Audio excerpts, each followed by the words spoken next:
और 2026 हमारी जिंदगी में दस्तक दे चुका है। ऐसे में कई खट्टी मीठी यादें हैं 2025 से जुड़ी हुई, जिसमें एविएशन सेक्टर का मुद्दा सबसे बड़ा है। अभी हाल ही में देश की सबसे बड़ी एयरलाइन कंपनी इंडिगो क्राइसिस से कई लोगों के जीवन में दुखों का पहाड़ टूट पड़ा।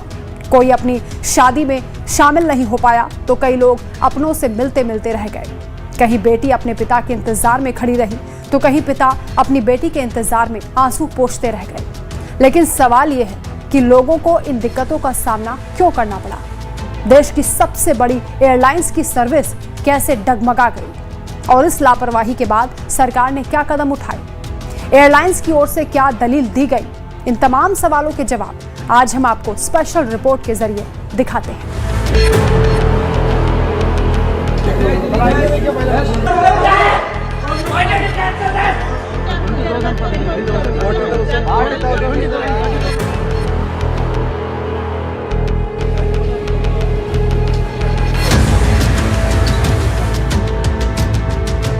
साल खत्म होते होते देश की सबसे बड़ी एयरलाइन देश की सबसे बड़ी परेशानी बन गई।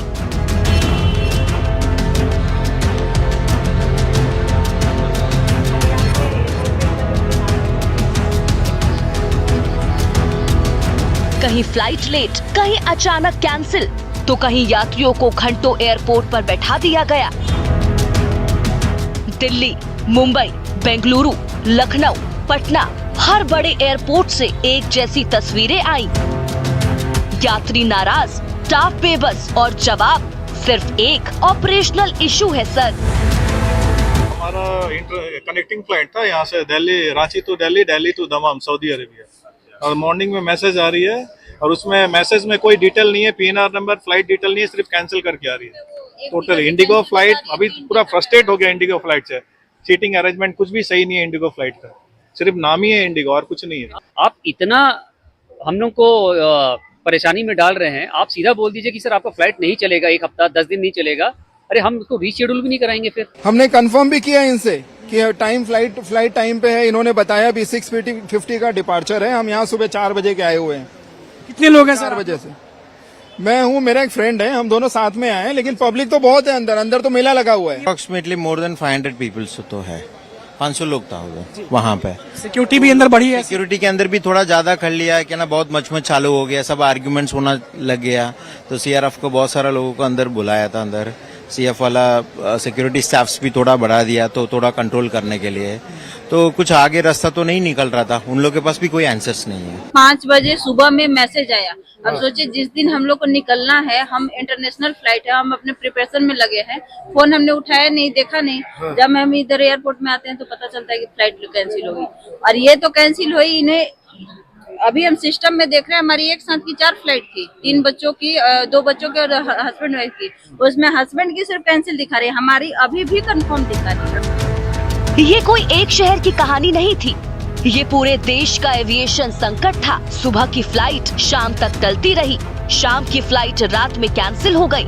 लोग पूछते रहे फ्लाइट कब जाएगी, कनेक्टिंग फ्लाइट का क्या होगा, सामान कहाँ है, लेकिन जवाब किसी के पास नहीं था। मेरी बेटी लंदन से आ रही है, उसको लंदन से आना था गोवा और गोवा से दिल्ली, और गोवा से दिल्ली की फ्लाइट जो डायरेक्ट थी उन्होंने उसको अपनी मर्जी चेंज कर दिया, गोवा बॉम्बे दिल्ली, और टाइम कर दिया दोपहर के 12 की जगह रात के 12 बजे। Now that poor girl with a small child of 8 years old, उसको लेकर के 12 घंटे कहाँ जाएगी? वो होटल छोड़ देगी 12 बजे, उसके बाद वो नो वे आउट। उन्होंने मुझे 5 दिन पहले इंडिगो ने टिकट बना के दी, 16,000 रुपये की दिल्ली की टिकट बनाई सिस्टर की, मेरी बॉम्बे की उसकी कैंसिल हुई है। तो उन्होंने कहा चलो मैं दिल्ली चलती हूँ, वहाँ से मैं बॉम्बे चली जाऊंगी। इन्होंने टिकट इशू कैसे कर सकते जब आप मेरी टिकट जा ही नहीं रही आपकी फ्लाइट? इन्होंने मैं आधा घंटा पहले मुझे टिकट इशू करके दी है, 12:30 बजे की जो इनकी फ्लाइट है। मतलब ये लोग क्या कर रहे हैं? पैसे चलो रिफंड तो आ जाएंगे 5 दिनों, बंदा कितना हरासमेंट कर रहे हैं लोगों को, ये देखने वाली बात है। आपकी इन्फॉर्मेशन भी तो कर देना चाहिए था ना, किया नहीं। अब समस्या बढ़ गई, अब क्या किया जाएगा? वापस जाना, कोई दूसरा कोई व्यवस्था भी तो नहीं किया है इंडिगो वाले। मैं यूएस से आई हूँ and I have been on road travelling since 32+ hours now, and my plan was to go with my family to Ayodhya and Varanasi. Specially हम वही प्लान के लिए आए थे, और अभी वो प्लान नहीं हो रहा है। मेरी मॉम नागपुर से 5:30 बजे सुबह गई airport and she was sent back, she was not even let in the airport, flight cancelled. And emails were like you should web check in and all that, so emails पे कुछ communication नहीं था, कुछ भी नहीं था। Airport में आई तो अचानक से फ्लाइट मिस हो गई, कैंसिल हो गई। तो अब मैं क्या करूं? घर में ओकेशन है, कल अन्नप्राशन है मेरे घर में, तो सब तो इंतजार कर रहे हैं। अब मैं क्या करूं? अब अभी आप कुछ ना कुछ तो करना होगा क्योंकि हम दोनों ही मेन मेंबर हैं। अगर हम लोग घर पे नहीं जाएंगे तो कल के ओकेशन के लिए सब क्या कहेंगे? अगर आप सोशल मीडिया पर एक्टिव हैं, तो आपने ये वीडियो जरूर देखे होंगे। कोई अपनी प्रेग्नेंट वाइफ के लिए मदद मांग रहा है, तो कोई अपनी ही शादी का रिसेप्शन वीडियो कॉल पर अटेंड कर रहा है। किसी की इंटरनेशनल फ्लाइट छूट गई, किसी की बिजनेस डील फेल हो गई, लोगों को एक शहर से दूसरे शहर भटकाया गया और आखिर में कैंसिलेशन। ये संकट सिर्फ 1 या 2 दिन का नहीं था। 2 दिसंबर से शुरू होकर हफ्तों तक चला। करीब 4500 फ्लाइट्स पर इसका असर दिखा। क्लियरिटी नहीं है, बताने को तैयार नहीं वो लोग कि क्या होगा क्या नहीं होगा, नेक्स्ट फ्लाइट फ्लाई करेगी कि नहीं करेगी। मतलब हम लोग काफ़ी देर वेट करते रहे, अब तो एयरपोर्ट पर अंदर भी अलाउ नहीं कर रहे हैं CISF वाले। बाहर उन्होंने बोल दिया है कि इंडिगो वालों ने बोला है कि आप बाहर रखें कस्टमर्स को। बहुत दयनीय स्थिति है। मैं एक्चुअली इंदौर से गया था 2 दिन पहले दिल्ली, तो इंडिगो मेरी 3 घंटे वहाँ से भी डिले थी और पिछले 2 दिनों से लगातार कैंसिलेशन चल रही है। तो मैं अभी यहाँ पे दिल्ली से इंदौर आया हूँ। दिल्ली से मैं अनफॉर्चुनेटली इंडिगो से आई हूँ, जहाँ पे मेरे हस्बैंड को, मेरे बच्चे को बहुत परेशानी हुई। काउंटर पे लोग इतने रूड, फ्लाइट में इतने रूड, बेबी है साथ, थोड़ा सा कंसिडर करना चाहिए, but they don't consider anything. They were so rude and so mean. They took extra charges from every passenger जो काउंटर पे जा रहा था, उससे 1500, 1600, 2000, 3000 एक्स्ट्रा लिए हैं। सब लोग लड़ रहे थे, जिसे देखो हर काउंटर पे लड़ाई चल रही थी और उनके पास कोई भी मैनेजर नहीं है या कोई भी स्पोक्स पर्सन नहीं है कि हम उससे बात कर सके। बस यही है, बस मेरी यही रिक्वेस्ट है, इंडिगो से कोई ट्रैवल नहीं करना। एक बार एयर इंडिया को फिर से चांस दो। कैंसिल है, कोई मैसेज वगैरह नहीं है, कोई कॉल्स वगैरह नहीं है। अब आदमी जो है 3 घंटा 4 घंटा जो है जाम में सफर करके और पहले 1 सप्ताह पहले टिकट लेके जो है प्लान किया है और आज जो है आपका कैंसिल हो रहा है। वो भी एयरपोर्ट आने पे पता चल रहा है कि हमारी फ्लाइट कैंसिल है। पहले मैसेज कुछ नहीं आया है। 3 से 4 रिफंड के लिए ये बोल रहा है कि आपको जो है 2 दिन बाद का हम फ्लाइट दे देते हैं। जाना आज है हमको, अब फ्लाइट आप 2 दिन का देंगे बाद। कल का मेरा रिटर्निंग था। इंडिगो में हम टिकट करवाए हुए थे दिल्ली के लिए, और दिल्ली से हमको फिर देहरादून जाना है। अब वहाँ का भी हमको फ्लाइट कैंसिल हो जाएगी। अब यहाँ तो टिकट दे नहीं रहे हैं, कुछ बोल भी नहीं रहे हैं। हम यहाँ 2 घंटा से हम यहाँ खड़ा हैं कि अब टिकट बना के देंगे, और हमको आज ही टिकट चाहिए, नहीं तो हमको देहरादून का भी ना टिकट कैंसिल करना पड़ेगा और उसका पैसा कौन रिटर्न करेगा? ये तो करेंगे नहीं। रात का था हम लोग का फ्लाइट, तो कैंसिल करके कल कर दिया है, तो फिर हम लोग एक दिन कहाँ पे रहेंगे? ना होटल प्रोवाइड कर रहा है, कुछ नहीं। एयरपोर्ट में हम लोग बच्चा लेके कैसे रहेंगे?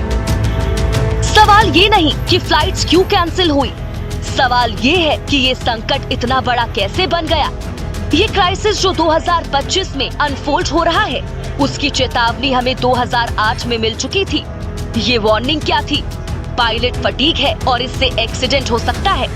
35,000 फीट की ऊंचाई पर अगर पायलट थका हुआ हो तो 200 पैसेंजर्स की जान डेंजर में है, और ऐसे एक्चुअल किस्से हुए हैं। साल 2008 के जून महीने में एयर इंडिया की फ्लाइट जयपुर से मुंबई आ रही थी। कॉकपिट में दोनों पायलट सो गए, उन्हें एयर ट्रैफिक कंट्रोलर्स ने उठाया और फिर वो उठे, और वो भी कब? जब फ्लाइट मुंबई क्रॉस करके हाफ वे टू गोवा पहुंच चुकी थी। यानी अगर एयर ट्रैफिक कंट्रोलर ना उठाते तो क्या ही पता क्या हो सकता था। दोनों पायलट इतने फटीग थे कि वो फ्लाइट में ही सो गए। साल 2010 में एयर इंडिया एक्सप्रेस की फ्लाइट 812 क्रैश हो गई। कारण फ्लाइट फटीग। हादसे में 166 पैसेंजर्स में से 158 लोगों की मौत हुई। इस हादसे को 15 साल से ज्यादा हो गए। फैमिली आज भी इंसाफ का इंतजार कर रही है। रिसर्च कहती है कि 23% बड़े एविएशन एक्सीडेंट पायलट थकान की वजह से होते हैं। क्या अगर 5 या 10 एयरलाइंस भी आ जाएं, उनके लिए मार्केट है, क्योंकि जितनी हमारी पॉपुलेशन है और जितनी डिस्पोजेबल इनकम हमारी बढ़ रही है, आज हम दुनिया की फास्टेस्ट ग्रोइंग इकोनॉमी हैं, तो इसलिए एयरलाइंस तो हमें चाहिए। बट गवर्नमेंट को ये देखना चाहिए कि एयरलाइंस फेल क्यों हो रही हैं। अब देखिए, जेट एयरवेज इतनी अच्छी एयरलाइन थी, फेल हो गई। किंगफिशर इतनी अच्छी एयरलाइन थी, फेल हो गई। गो एयर फाइनेंशियल बैकिंग भी थी, सब कुछ था, वो भी फेल हो गई। तो इनके कारण एनालाइज करके हमें एक पॉलिसी बनानी पड़ेगी गवर्नमेंट को, जो कि एविएशन पॉलिसी हो, जिसमें हर चीज़ ट्रांसपेरेंट हो और जो इनकरेज करे कि नई एयरलाइंस आएँ। और इंटरनेशनल एयरलाइंस अगर डोमेस्टिक एयरलाइन को शुरू करना चाहता है तो अगर 51% वो इंडियन पार्टनर रखता है तो कोई भी इंटरनेशनल एयरलाइन अगर शुरू करना चाहती है उनको अलाउ कर देना चाहिए। एक तो एविएशन टर्बाइन फ्यूल जो है उसको 1% टैक्स रखे उसके ऊपर, उससे ज़्यादा ना रखे, क्योंकि ATF जो है वो 40 to 50% of the DOC direct operating cost of any airline है। तो इसलिए गवर्नमेंट को एविएशन टर्बाइन फ्यूल कम करना पड़ेगा। दूसरा, जितने प्राइवेट एयरपोर्ट्स हैं इनके landing charges, parking charges, route navigational charges बहुत हाई हैं, some of the highest in the world. तो इसके लिए हम ये भी नहीं चाहते कि एयरपोर्ट्स भी बैंकरप्ट हों, प्राइवेट एयरपोर्ट्स, उनको भी प्रॉफिट में जाना चाहिए। 2012 से पायलट यूनियंस रूल्स में बदलाव की डिमांड कर रहे थे। मामला कोर्ट तक गया और अंत में जनवरी 2024 में DGCA ने नए FDTR रूल्स बनाए जो पहले जुलाई 2024 में लागू होने वाले थे, लेकिन एयरलाइंस ने और टाइम मांगा और उन्हें नवंबर 2025 तक का टाइम मिला। दरअसल पायलट को 48 घंटे का मैंडेटरी रेस्ट मिलता है, यानी 2 फुल दिनों का रिकवरी टाइम। पहले 6 नाइट लैंडिंग्स अलाउड थे, अब 2 नाइट लैंडिंग्स अलाउड है। एयरलाइंस को क्रू रोस्टर नए लिमिट्स के हिसाब से रिडीम करना था। एयरलाइंस को क्वार्टरली रिपोर्ट्स DGCA को सबमिट करनी पड़ेंगी। इसका मतलब ये है कि वही पायलट शायद उतने ज्यादा फ्लाइट्स ना उड़ा पाए। तो जब ये नए रूल्स आए तो एयरलाइंस के पास 2 ऑप्शन थे। ऑप्शन 1 ज्यादा पायलट्स को हायर करो और ऑप्शन 2 फ्लाइट्स कम करो। लेकिन यहाँ ज्यादा पायलट्स हायर करने के बजाय इंडिगो ने हायरिंग पर फ्रीज लगा दिया। तो जब नए रूल्स आए तो इंडिगो के पास कोई बफर था ही नहीं। अगर बाकी एयरलाइंस इस नए चेंज को अकोमोडेट कर सकते हैं तो इंडिगो क्यों नहीं? यही सवाल मन में आता है। इंडिगो की वजह से आज इंडिया की इंटरनेशनल बेइज्जती हो रही है। उस टाइम पे इन्होंने करा जब सारी वर्ल्ड प्रेस यहाँ थी, तो मुझे समझ नहीं आया कि जब 1 नवंबर से 1 दिसंबर तक इंडिगो ऑपरेट करती रही, राइट, बाकी सारी एयरलाइंस ऑपरेट कर रही थी, air India, spice jet, Akasa air, तो ऑल ऑफ अ सडन 3 दिसंबर को इंडिगो को क्या हो गया? तो इससे इंडिगो का सबसे बड़ा नुकसान हुआ है। एक तो उनकी जो वैल्यूएशन थी उसमें करोड़ों रुपए का डाउनफॉल आ गया, इनके शेयर्स डाउन आ गए, और सिर्फ जो रिफंड करेंगे और जो इनके ऊपर अभी लोग क्लेम करेंगे लीगली डैमेजेस और ये वो सारा, तो इनका तो करोड़ों अरबों रुपए में नुकसान होगा। सवाल ये है कि नए FDTL के लिए 1 साल से ज्यादा वक्त होने के बावजूद एयरलाइंस ने पायलट और स्टाफ को क्यों नहीं बढ़ाया? नया नियम लागू होते ही अचानक हजारों फ्लाइट कैसे कैंसिल होने लगी? नए नियम से सिर्फ 2 से 3% स्टाफ की रिक्वायरमेंट बढ़ी है, तो फिर 10% से ज्यादा स्टाफ की कमी कैसे हो गई? और एयरलाइंस कंपनी नए नियमों के तहत रोस्टर क्यों नहीं मेंटेन कर पाई? क्या इंडिगो ने सरकार को ब्लैकमेल किया और नए नियम वापस लेने के लिए मजबूर किया? एक्सपर्ट्स के मुताबिक इंडिगो ने 1 साल से स्टाफ में कोई बढ़ोतरी नहीं की और इससे लगातार संकट की स्थिति पैदा हुई। नवंबर महीने में ही 1200 से ज्यादा फ्लाइटें कैंसिल हुई। तो कहीं ना कहीं एक इंटेंशनल एफर्ट इसमें लग रहा है, और या फिर उनकी इंटरनल मैनेजमेंट में कोई बहुत सीरियस क्राइसिस है, तो जिसकी जिम्मेदारी भी इंडिगो के मैनेजमेंट पे ही जाती है। अब सरकार को झुकाने के लिए हम मान सकते हैं, क्योंकि देखिए दूसरी एयरलाइंस में तो प्रॉब्लम नहीं आई है, क्योंकि अगर इसका इम्पैक्ट इतना भयावह होता तो दूसरी एयरलाइंस भी उससे सफ़र करती। जाहिर है उन्होंने अपने आप को मैनेज करा, और सरकार को झुकाने के लिए आप मान सकते हैं, और सरकार झुकी भी है। ऐसा भी नहीं है कि सरकार ने कोई अपना दृढ़ निश्चय दिखाया हो। जो पब्लिक के जब शोर मचा परसों, सरकार ने अपनी पॉलिसी को जो है डेफर कर दिया है। संसद में इंडिगो की कथित मोनोपोली यानी कि एकाधिकार को लेकर भी सवाल उठे। विपक्ष का आरोप है कि देश के एविएशन सेक्टर में एक ही कंपनी का दबदबा यात्रियों की परेशानी की बड़ी वजह बनी। लोकसभा में नेता प्रतिपक्ष राहुल गांधी ने केंद्र सरकार को सीधे कटघरे में खड़ा किया और कहा कि इस संकट के लिए केंद्र का मोनोपोली मॉडल जिम्मेदार है। I want to make something absolutely clear. I've been projected by my opponents in the BJP to be anti-business. I'm not anti-business in the least. I am anti-monopoly. I am anti-creating oligopolies. I am anti-domination of business by 1 or 2 or 3 or 5 people. I started my career as a management consultant, and I understand the type of things that are required for a business to succeed. So I just want to repeat, I'm not anti-business, I'm anti-monopoly. संकट इतना बढ़ गया कि सरकार को दखल देना पड़ा। DGCA के नए नियम पर अस्थायी तौर से रोके गए। इंडिगो को नए नियम में छूट दी गई ताकि उड़ानें फिर शुरू हो सके। फिलहाल सरकार ने इस पूरे मुद्दे को गंभीरता से लिया है, लेकिन इस पूरे संकट के पीछे जो बात निकलकर सामने आ रही है वो यही है कि इंडिगो ही इसके लिए खुद कसूरवार है, जिसने लाखों यात्रियों को परेशान कर डाला। तो अब सवाल ये है कि सरकार इसको लेकर के क्या एक्शन ले रही है। On 1st of December, we had a meeting with Indigo on FDTL itself. When they required some clarifications, we have given the clarifications also with that idea, and they have not flagged this issue. So everything was running normal till then. Suddenly we have observed this on 3rd. Immediately when this was observed, the ministry came into the picture. We have taken over the situation at the airports. We have consulted all the stakeholders, and then you have seen how things have unfolded for those 2 days. Definitely there was a lot of difficulty that has faced by the passengers, and as a closing statement also, let me tell you that we are not taking this situation easily. We are doing an inquiry, and we will take very, very strict action, not only for this situation, but also as an example. We will set an example for all the airlines.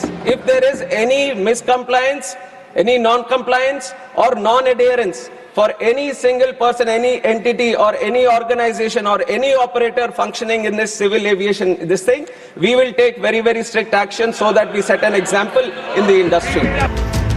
दरअसल देश के aviation sector की तस्वीर आज पूरी तरह दो खिलाड़ियों के इर्द गिर्द सिमटती हुई दिखाई दे रही है। आंकड़े साफ बताते हैं कि इंडिगो के पास देश के घरेलू हवाई बाजार की करीब 65% हिस्सेदारी है, यानी हर 3 में से लगभग 2 यात्री इंडिगो की फ्लाइट से सफर कर रहे हैं। तो वहीं एयर इंडिया ग्रुप की हिस्सेदारी करीब 26.5% है। टाटा ग्रुप के अधिग्रहण के बाद एयर इंडिया ने बाजार में दोबारा पकड़ जरूर बनाई है, लेकिन अभी भी वो इंडिगो से काफी पीछे है। इन दोनों के अलावा बाकी एयरलाइंस की हिस्सेदारी बेहद सीमित रह गई है। 950 रूट्स पर इंडिगो उड़ता है, 600 रूट्स पर उसका कोई मुकाबला ही नहीं, यानी यात्री के पास कोई दूसरा विकल्प नहीं। और यही वजह है कि इंडिगो को मजबूर नहीं किया जा सकता, क्योंकि अगर इंडिगो रुकी तो पूरा एविएशन सेक्टर रुक जाएगा। पूरा का पूरा डीजी से जिम्मेदार है जो इनको छूट दे रखी है। इतनी छूट क्यों दे रखी है सर? कंट्रोलिंग बॉडी है। आप अगर बच्चा एक क्लासरूम में चिल्लाता है तो मास्टर जी उसको बिठाते हैं, चुप बिठाते हैं, छड़ी देते हैं ना।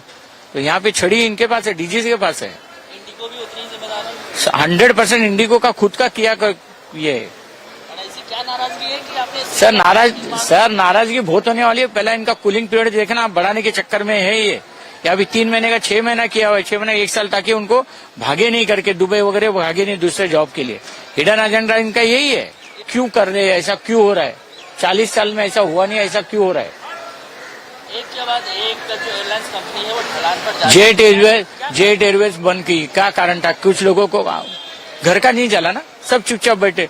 लेकिन ये उनको नहीं पता था कि जब 10 कंपनियां रहती, कंपटीशन रहता है, तो आपका फायदा ग्राहक का होता है, और एक कंपनी रहेगी तो फायदा कंपनी का होता है।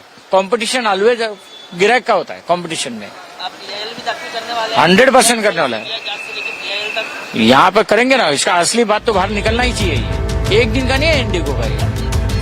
ये कहानी सिर्फ इंडिगो की नहीं है, ये कहानी सिस्टम की है। पिछले 15 साल में 12 एयरलाइंस बंद हो चुकी हैं। जेट एयरवेज, किंगफिशर, गो फर्स्ट। जब कंपटीशन खत्म होता है तो मोनोपोली बनती है और नुकसान होता है सिर्फ यात्री का। 2025 में जो सबसे बड़ी समस्या नजर आई वो एक अहमदाबाद के एक्सीडेंट की थी, जिसमें बहुत जान और माल का नुकसान हुआ। और 2025 में दूसरी जो समस्या आई वो इंडिगो की संकट स्थिति थी, जिसमें कि बहुत सारे फ्लाइट्स को डिसरप्ट और कैंसिल करना पड़ा। इंडिगो की संकट के जो मुख्य वजह थी वो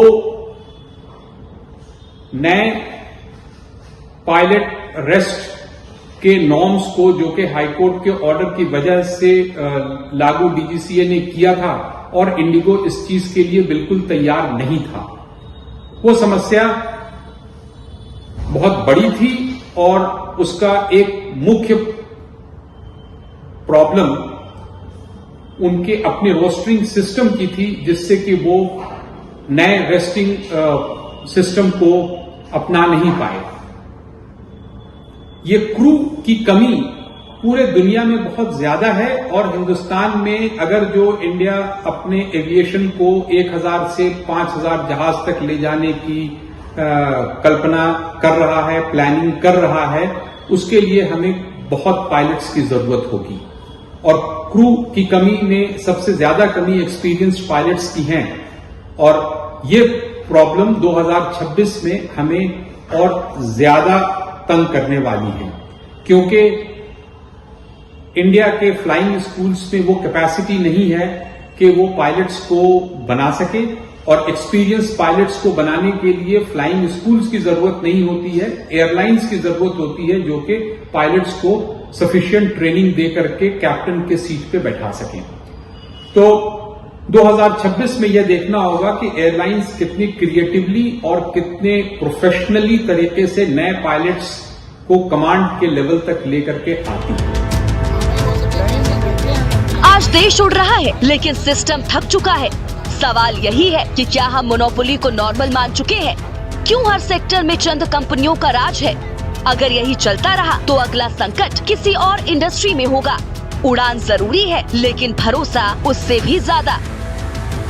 ब्यूरो रिपोर्ट, लाइफ टाइम्स।